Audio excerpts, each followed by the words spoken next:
If you imagine your subject domain as a huge library containing every idea that's ever been published, and your curriculum as one bookshelf, you have to make a decision what you take out of the library and include in your bookshelf.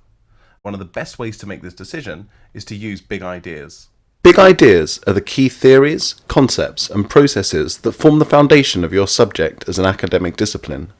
It's important to select a small group of these in order to provide coherence and unity to your curriculum. To decide which big ideas we use to guide our curriculum, we need a conceptual framework. The first framework that can be useful is the distinction between declarative and procedural knowledge. Declarative knowledge is knowledge that, for example, knowledge that this is a bicycle or that it has two wheels. Procedural knowledge, on the other hand, is knowledge of how to. This might involve knowing the steps involved in learning to ride a bike. We can see this distinction in two approaches to teaching Pythagoras. A procedural approach would emphasize an explanation of the steps involved in solving the problem, and then students being guided in practice following these steps.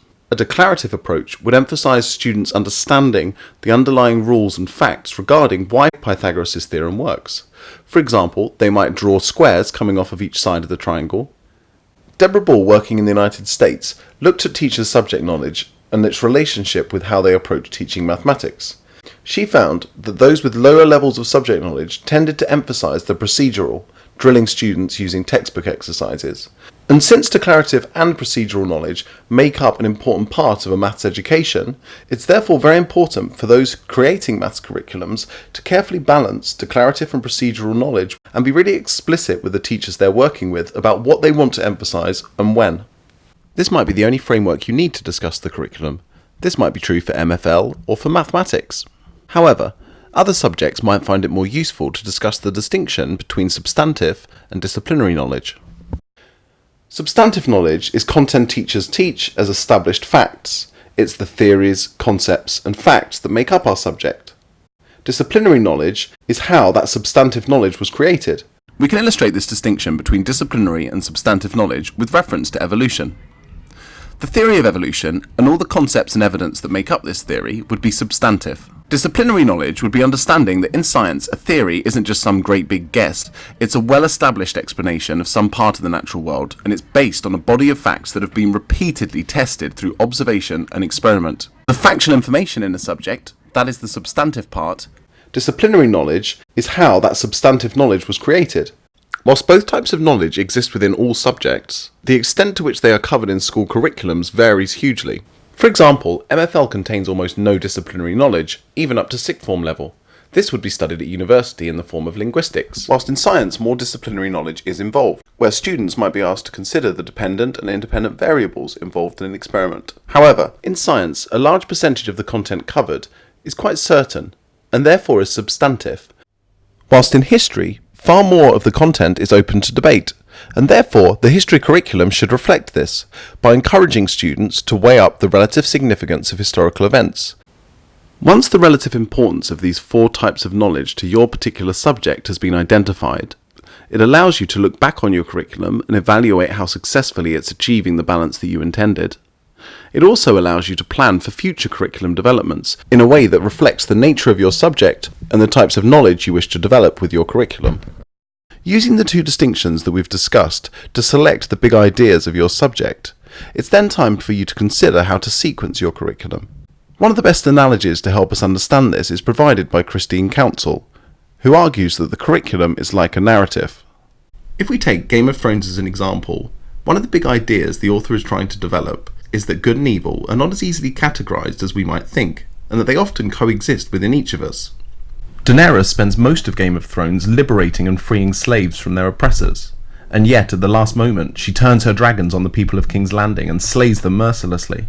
It is only because the author furnished our memory with these ideas of Daenerys as liberator that we are so outraged by her later behaviour. In the same way, when a Year 7 is taught a piece of information, this will furnish their memory so that later there can be a grand surprise or a coming together of their understanding. Each lesson we teach should be part of a bigger story that we're trying to tell. Another useful concept when it comes to curriculum design is portable knowledge. This is knowledge that students can use in multiple places throughout their academic career, and it often lays the foundation for future learning. A classic example would be to teach students the Latin roots of words. And I know that might sound really old-fashioned or highbrow, but most 4-year-olds are able to understand that dinosaur means terrible lizard. An example of this would be teaching students crassy, meaning government. By understanding this, when students come across the word democracy and meritocracy, they stand a much better chance of understanding what these words mean. In other words, teaching portable knowledge lays the foundations that students need to understand the big ideas in our subject.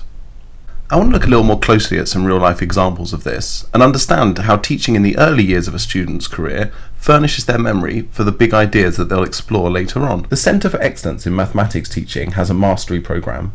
One branch of this identifies fluency with number as a key goal of mathematics teaching. As a result of this, primary school teachers have started adopting number blocking. This means the teacher shouts out 6, and the students reply 4, making a number block of 10. By becoming fluent in the relationships between numbers, students are much more able later in their academic careers to deal with complex problems. What's important here is why number blocking was adopted. Because somebody identified what big ideas in mathematics lead to mastery, they could work backwards from this position and identify what people should be doing earlier on in the narrative in order to build towards this final endpoint. History provides a really useful second example of how big ideas can really help to shape our curriculum. History teachers' domain includes any event that happens anywhere in the world at any time in our past. With such a vast domain, history teachers need to be really discerning in what they select and what they leave out of their curriculum. One branch of the big ideas of history would be changing continuity. Alongside this sits a number of big concepts, such as power, which has shifted from the hands of the monarch to Parliament and then to the people. History teachers might select examples that identify both change and continuity in relation to these transitions. The idea of your curriculum as a narrative can sound quite straightforward and simple, but I think this example in history can show how complex this really is. When as teachers trying to develop an understanding of change and continuity in relation to power, they also need to understand the interplay of economic factors as well as social ones. The complexity of weaving together all these concepts to explore the big idea of change and continuity is a very difficult enterprise. I think we need to recognise that asking teachers to author their own curriculums is quite new and incredibly difficult. In relation to this, I think there are 3 tips that can be really helpful. The first is to look on Wikipedia to find a list of professional associations.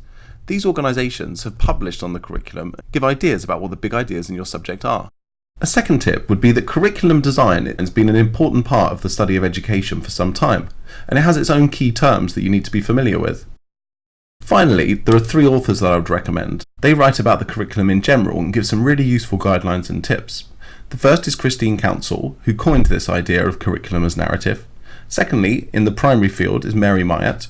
And finally, from Cambridge Assessment is Tim Oates. If you wanted to find summaries of their arguments, I would suggest looking on the Chartered College, where you'll find a whole host of resources to help you with your curriculum design. In order to sequence a curriculum, we need a model of progression for our subject.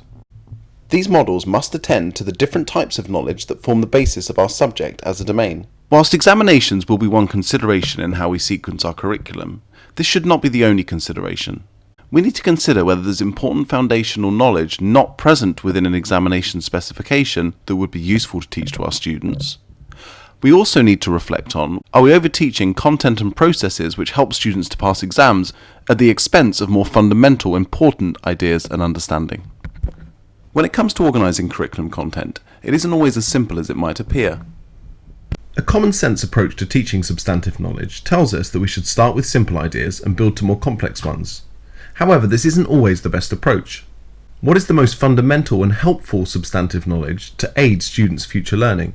A really good example is provided by Jasper Green. He argues that when teaching breathing, rather than starting by labelling the lungs, ribs and muscles, teachers need to teach gas pressure. It's a tricky place to start, but by teaching students that increasing the volume of an object decreases its pressure, causing air to be pushed in, not sucked out, students stand a much better chance of avoiding misconceptions. We need to ask ourselves if we're making the same mistakes. Are there any points within our curriculum where we're teaching according to a common sense idea of progression that isn't helping our students to make the most progress? We also need to pay close attention to the findings of cognitive science and the implications that it has for pedagogy. Particularly influential is the ideas of Bjork and his Learning and Forgetting Lab at UCLA. The work he's done on blocked practice versus spaced practice, and also on retrieval practice, give us a really firm foundation in understanding how students learn and how we can maximise the progress they make. By regularly returning to the most important disciplinary, substantive and procedural knowledge within our curriculums, we stand a much better chance that when our curriculum is over and our students leave us, the ideas that we taught them live on. If we're going to rewrite our curriculums around the big ideas of our subject, and sequence this around a model of progression to reflect mastery within our wider subject domain, as well as taking account of cognitive science and what it tells us about how students learn, then this requires a really joined up approach. For example, if a science experiment in Year 2 is designed to get students thinking about some of the disciplinary issues involved in scientific thinking, but the teacher decides to focus on the content, the substantive element instead, then those students are going to be behind when they move into Year 3 and not develop the disciplinary understanding that the teacher intends. Earlier I spoke about breathing. If the Year 7 teacher doesn't deliver the content expected about air pressure, then the Year 8 teacher can't build on this when they introduce the idea of breathing and how it works. What I'm arguing is that to an extent a teacher is a cog in a much larger machine. We need to understand precisely what type of knowledge we're trying to teach at what point within our curriculum progression models. And we can only do that if we have a high level of coherence. This involves regular dialogue inside departments to establish exactly what it is you're trying to achieve at various points throughout your curriculum. We also need to have resources that are coherent between teachers and between year groups, so that concepts build naturally from lesson to lesson, but also from year to year. Assessments need to also reflect this idea of progression. If a teacher has been focusing on the development of disciplinary knowledge, then a test shouldn't be primarily focused on substantive knowledge. The two things, our curriculum intention and our assessments, must marry up. Students must have a consistent diet between teachers, so that one class doesn't get further ahead with their substantive understanding, whilst the other is lagging behind. In this video, I've discussed the idea that we need to select the most important knowledge within our domain. We need to sequence this in a way that takes account of different types of knowledge, and we need to specify precise details so that we don't have inconsistencies between teachers and between year groups.